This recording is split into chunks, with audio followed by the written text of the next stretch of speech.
Governor DeSantis and our next guest are vowing that detentions and deportations are continuing despite the judge's ruling. Florida Attorney General James Uthmeier joins us now. Attorney General, it's great to see you. I want you to help make sense of this for me, if you can.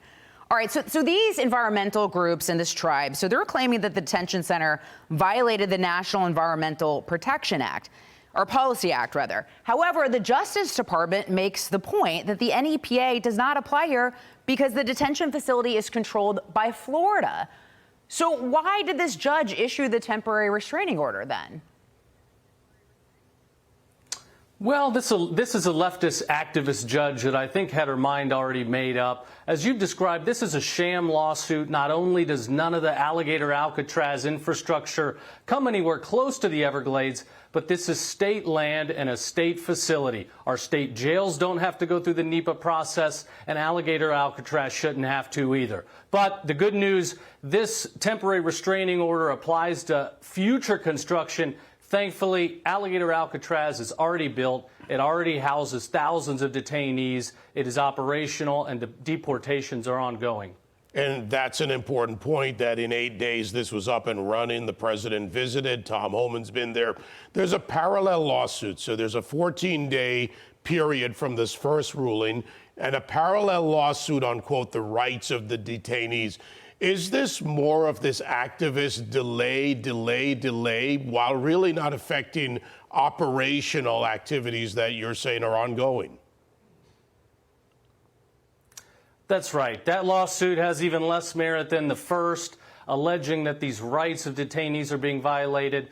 These detainees are getting all the resources they need. The food is fine. The air conditioning is fine. The areas of housing is totally fine. They can access attorneys. They can get health care needs. It is a one-stop shop, but the goal is get them there for a short time and then get them out back to where they came from. You know, Attorney General, what can you tell us about some of the individuals that are being housed at this detention center? Because the left would like you to believe it's like children and moms, when in reality you look at, I think, over 70% of the people that have been deported have either committed crimes or have pending charges.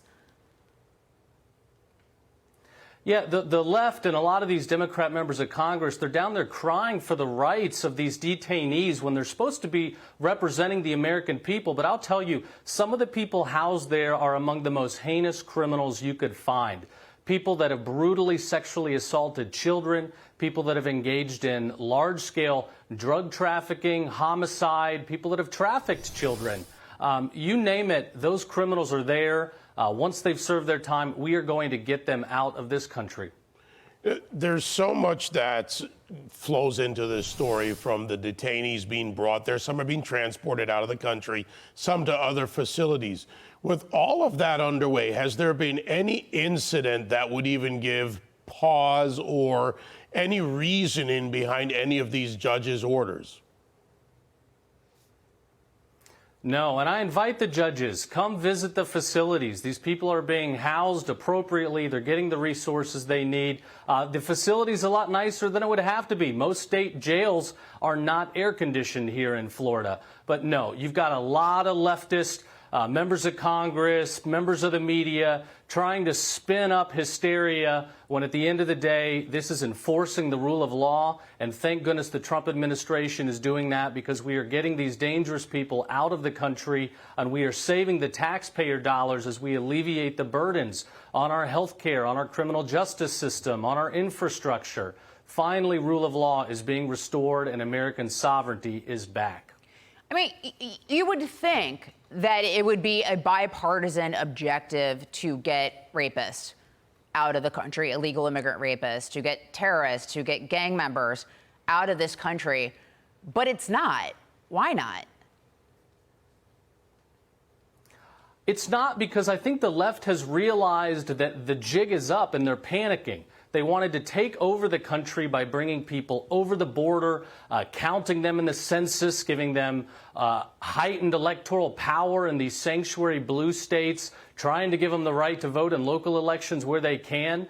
And thanks be to God, Trump ended it, secured the border, and now they're panicking because their plan has been thwarted.